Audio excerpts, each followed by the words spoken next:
Bonjour à tous et bienvenue dans l'épisode 5 de la série vidéo de Splunk intitulée Data Talks, dans laquelle des experts de la donnée décryptent pour nous les nouvelles tendances autour de la data.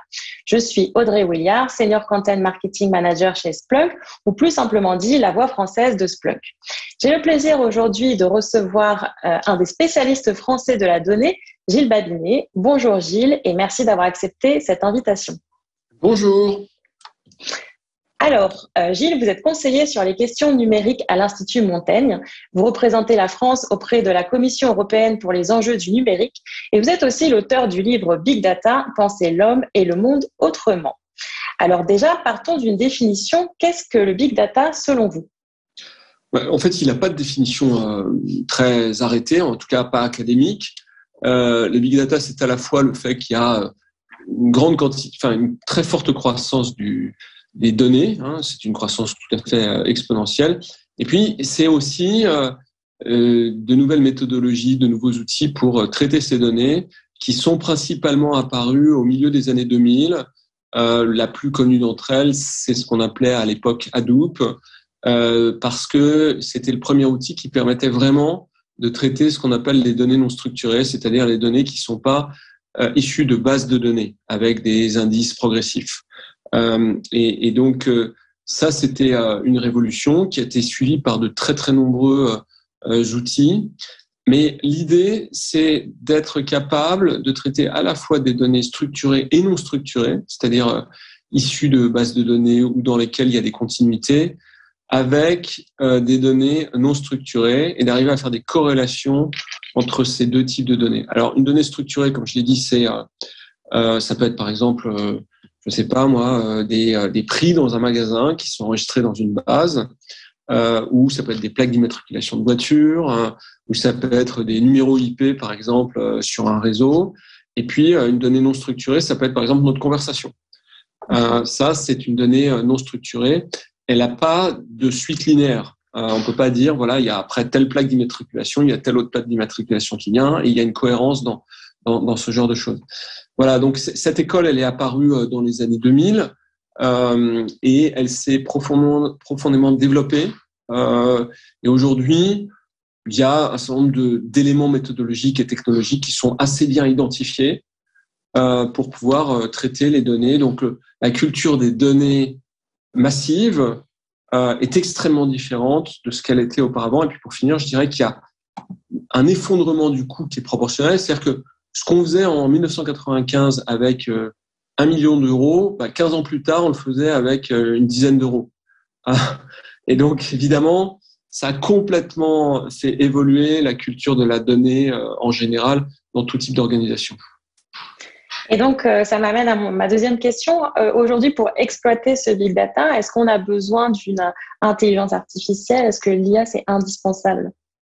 Alors oui, effectivement, c'est ça qui est assez intéressant. C'est-à-dire qu'à peu près à la même époque, un petit peu plus tard, il y a eu un certain nombre d'innovations qui sont apparues dans l'intelligence artificielle.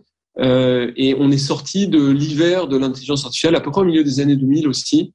Et en fait, ce sont des outils qu'on met sur les données massives pour en automatiser le traitement. C'est-à-dire ce qu'on savait faire avec le big data, on sait beaucoup mieux le faire avec le machine learning parce que on peut l'automatiser. Donc, typiquement, là où un data scientist, il va dire, il passe beaucoup de temps, il va dire, OK, j'ai un pattern. Je sais pas, moi, qu'est-ce que je pourrais vous donner comme idée, mais je prends un truc tout bête. Il dit, à chaque fois que le ciel est gris, la probabilité pour qu'il pleuve, elle est plus importante que quand le ciel est pas gris. Voilà. Donc, il va détecter ça lui-même. Et on peut aussi le détecter avec des outils de machine learning. Et donc, on arrive à avoir des patterns. Et je dirais que entre les arbres décisionnels, qui sont une des formes de l'intelligence artificielle, le machine learning et les méthodologies de traitement de données, on a une capacité complètement révolutionnaire à traiter les données par rapport à ce que c'était auparavant. Justement, donc maintenant qu'on a cette capacité à traiter ces données, j'aimerais bien parler un petit peu des usages concrets du big data dans des secteurs d'activité. C'est ce dont vous avez parlé dans votre livre. Pour commencer, donc moi je travaille en marketing, donc c'est ce qui va m'intéresser peut-être aussi en premier lieu. Est-ce que vous avez des exemples concrets de déjà ce qu'on peut faire avec le big data dans le secteur du marketing ? C'est un domaine où les exemples sont quasiment illimités, mais je pense que dans un monde où le marketing automation est extrêmement présent, c'est clairement un domaine de progression extraordinaire. Il y avait une phrase célèbre, c'est un gars qui s'appelait, il me semble, John Wanamaker, qui avait dit la moitié de mes dépenses en marketing sont inutiles, mais je ne sais pas laquelle. Et j'ai trouvé que cette phrase était assez intéressante. Aujourd'hui, avec la technologie, on arrive à avoir une bien meilleure héroïsation des investissements et on arrive à avoir une personnalisation des flux qui est également bien meilleure. Ça, je le vois tous les jours. Il y a un autre domaine qui est d'intérêt, on va dire, c'est celui de la santé. On en a beaucoup parlé avec la pandémie, de l'importance aussi des données qui fluctuent comme ça chaque jour. Est-ce que vous avez aussi d'autres usages concrets du big data pour la santé en particulier? Oui, alors le domaine de prédilection, c'est celui de l'épidémiologie et en particulier dans le cadre du Covid. Quand vous avez beaucoup de facteurs et que vous suspectez qu'il y a une corrélation entre ces facteurs, le big data peut vous aider à la détecter. Donc, je prends le cas du Covid. Le Covid se propage pas pareil, suivant qu'il fait chaud, qu'il fait froid, que les gens sont près les uns des autres, qui sont vaccinés, qui ne le sont pas. Donc, vous êtes face à des facteurs multicorrélés. Et là aussi, le big data est un outil très très puissant pour réussir à détecter des causalités. Après, reste à l'opérateur quand même de vérifier que ces corrélations sont causales. C'est-à-dire qu'il y a vraiment une cause entre corrélations. Avec l'émergence du big data, il y a eu tout un tas de gens qui s'amusaient à montrer des corrélations non causales. Donc, les ventes de bicyclettes au Japon avec la grippe en Europe ont montré qu'il y avait une très forte corrélation, notamment parce que vous arrivez à détecter des patterns qui sont très très forts, ce que vous n'arriviez pas à faire sans le big data.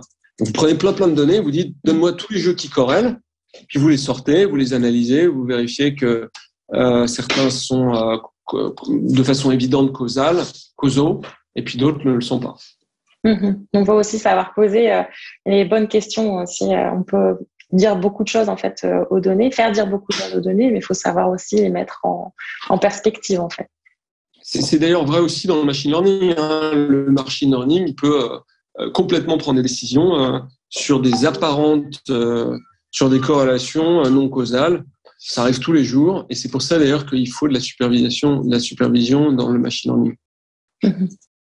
Et du coup, ça m'amène aussi au domaine de l'assurance qui a forcément, ça a des impacts importants sur la vie des gens. Donc aussi, comment les assurances prennent partie en fait des données. Est-ce que vous avez aussi des exemples là-dessus?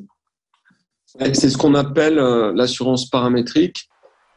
C'est un fantasme depuis très longtemps chez les assureurs, c'est-à-dire d'arriver à isoler le principal écart type et de dire pour la masse des gens, le risque se comporte comme ça. Alors vous avez dans les extrémités des comportements qui sont généralement erratiques, mais vous pouvez dire, je prends un exemple qu'on comprend tous, des gens qui habitent dans telle région qui est très urbaine où il y a beaucoup d'embouteillages, leur probabilité d'avoir des accidents est supérieure aux autres.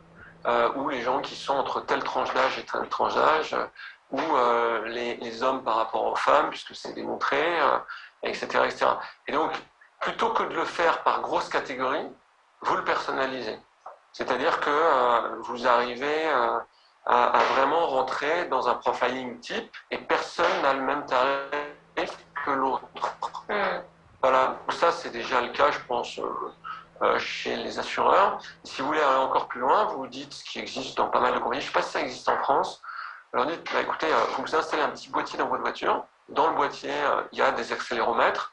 Puis on regarde quand vous conduisez. Et si on s'aperçoit que vous aimez bien accélérer, freiner fort et tout ça, votre prime d'assurance, elle augmente. Puis si au contraire, on voit que vous respectez les limitations de vitesse, etc., elle descend. Voilà, donc ça, c'est le fantasme. Alors, il y a sur le domaine de la conduite automobile, à la limite, c'est pas trop polémique, mais évidemment, là où ça devient polémique, c'est sur le domaine de la santé, assurance vie et autres, où aux États-Unis, en particulier, on n'a pas attendu le big data pour que les gens soient obligés de déclarer toutes leurs récents examens à l'hôpital et qu'on s'assure au moment où ils sont assurés qu'ils sont en bonne santé. Et là-dessus, il y a beaucoup de corrélations de données qui fait que le jeu est de moins en moins équilibré entre les assureurs et les assurés. Mmh.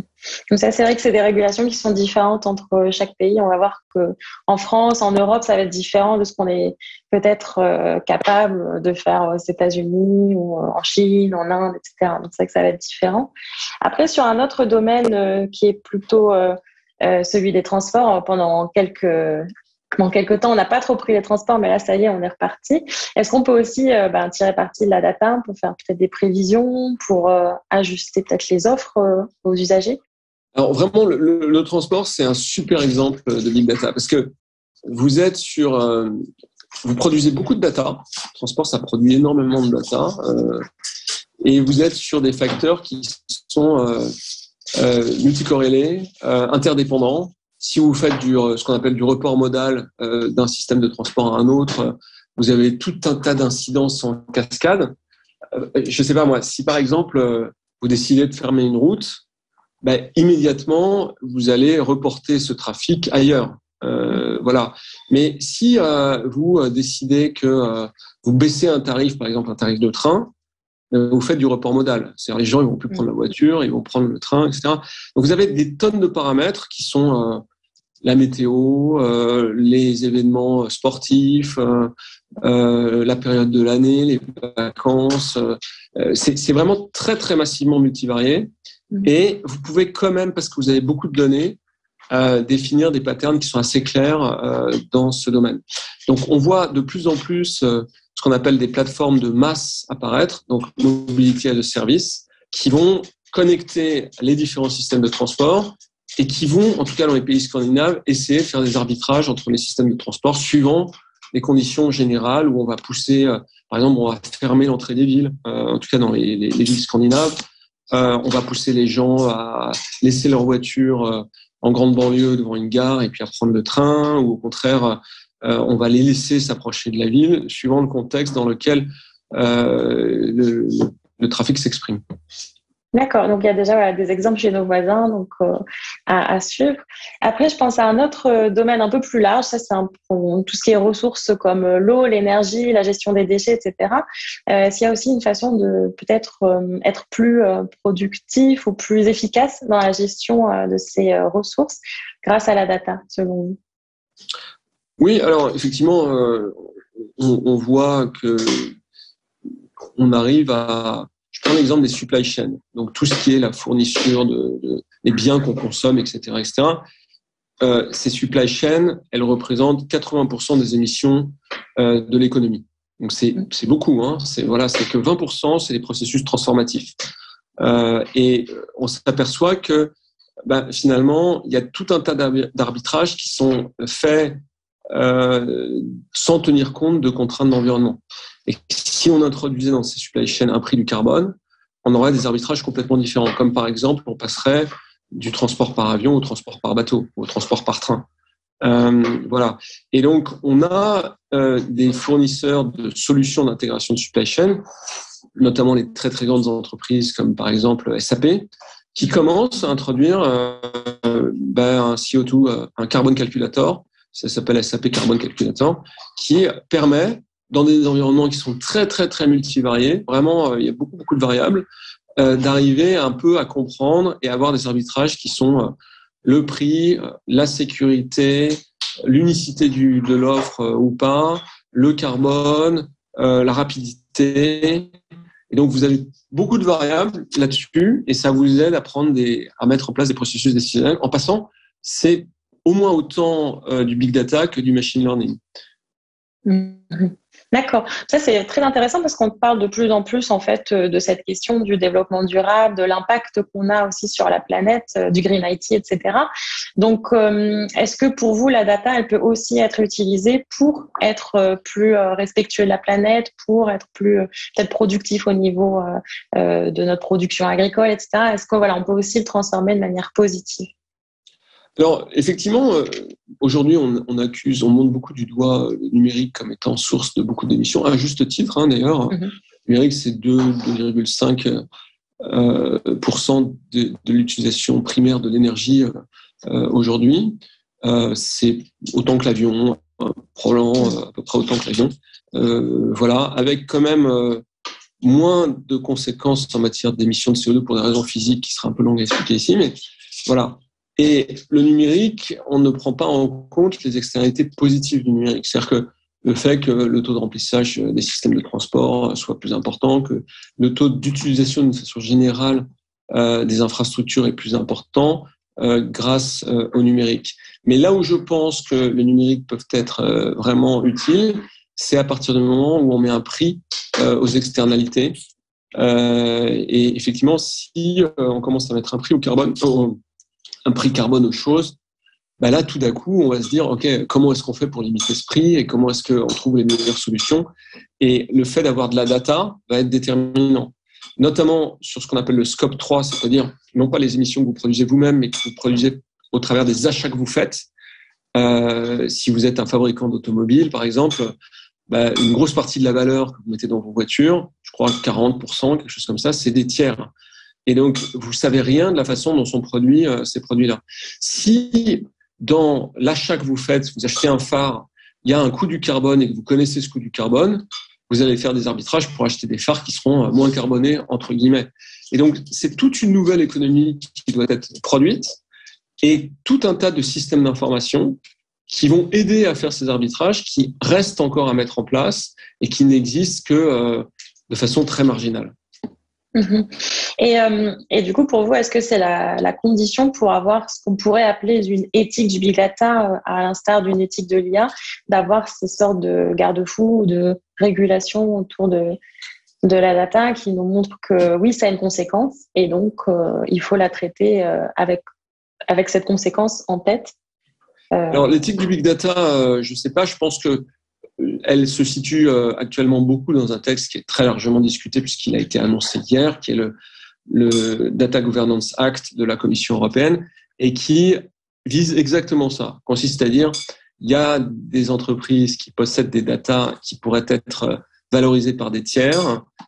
Comment est-ce qu'on peut créer des nouvelles formes de règles pour sortir d'un modèle qui s'est un peu construit par hasard? C'est-à-dire que le modèle tel qu'il existe aujourd'hui, il a été construit par les Californiens qui ont consisté à dire le marché va s'autoréguler. En réalité, le marché a créé plein d'externalités négatives sur l'attention, sur l'environnement, sur l'abus des données qui étaient faites par des tiers ou par ces entreprises.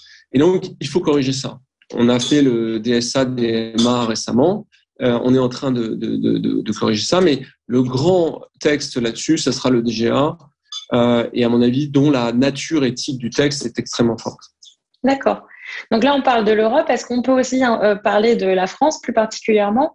Et à votre avis, la France, elle en est où par rapport au big data? Quel est son positionnement, peut-être par rapport à ses voisins, par rapport peut-être au niveau mondial? Est-ce qu'on est bien placé? Est-ce qu'on tire profit du big data à votre avis? Alors c'est intéressant parce que pour répondre à votre question, il y a un élément assez factuel, c'est le DESI, Digital Economic and Social Index de la Commission européenne, qui est fait tous les 2 ans. Enfin, ça dépend s'il y a le Covid ou pas, mais normalement tous les ans. Et le DESI, en fait, le DESI est sorti il y a quelques mois et montrait que la France était très bien positionnée en matière de big data, mais très mal en matière de machine learning. Pourquoi? Je ne saurais pas vraiment vous expliquer ça.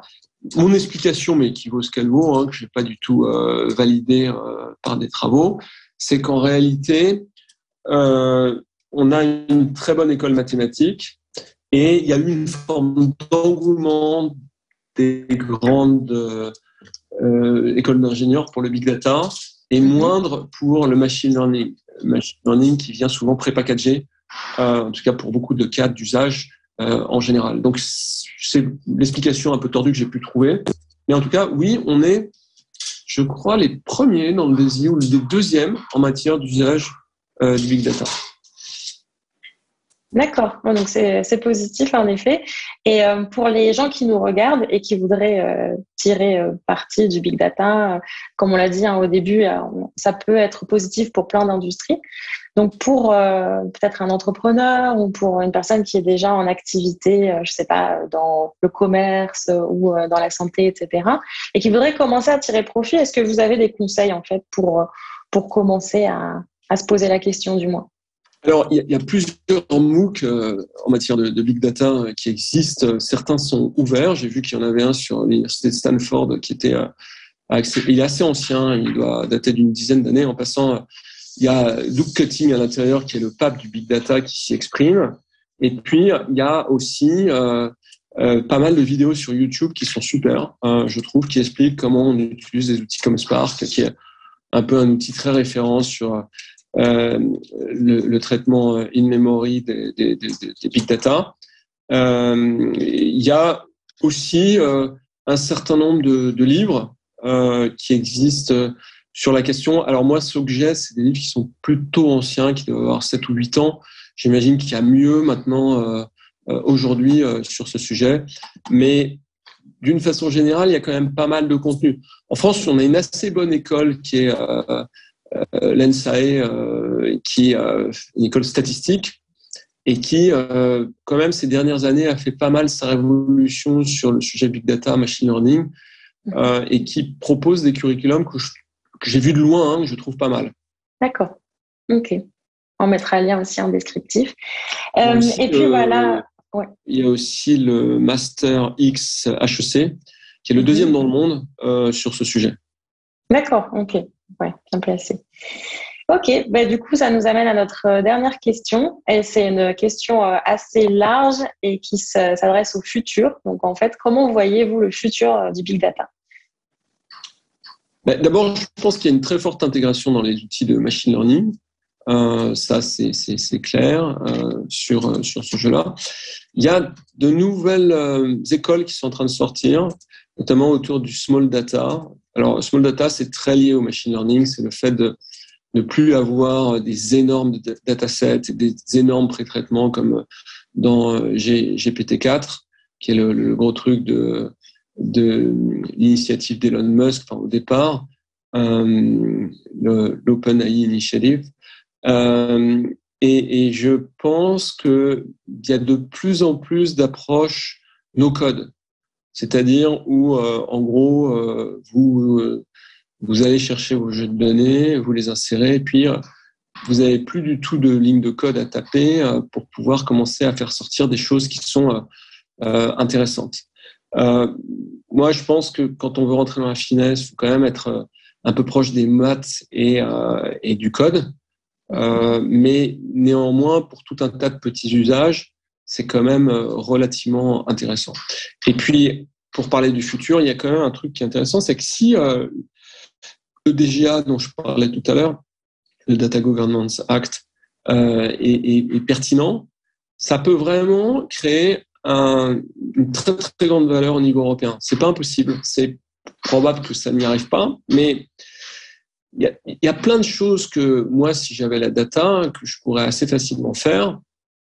Je sais pas faire parce que j'ai juste pas la data. Je vous donne un exemple. L'autre jour, je travaillais sur un sujet qui était